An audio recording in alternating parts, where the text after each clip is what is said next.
Suite à l'annonce de l'arrêt des services du Parc national Forillon en hiver, on peut sentir le mécontentement de la population et des gens d'affaires du Grand Gaspé.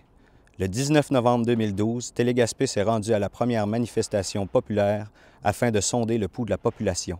Bien, moi, le parc Forillon, pour moi, c'est important que les services continuent d'avoir lieu. Donc, service de ski de fond, la raquette et tous les services pour les gens, autant pour les touristes, mais surtout pour notre population locale.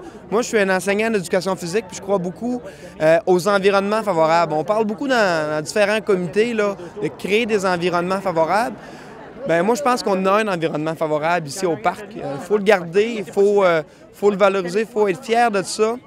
Puis c'est justement en se tenant, en se mobilisant, comme on fait là aujourd'hui, de se dire on a besoin de le garder pour nous autres, pour nos enfants, pour les générations futures. Puis oui, pour les autres, ça fait virer l'économie, c'est important, mais on a le droit d'être fiers d'être Gaspésiens puis de vivre notre Gaspésie.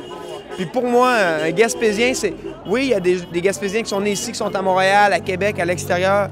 Mais un Gaspésien, c'est quelqu'un qui vient vivre en Gaspésie, qui profite du terrain.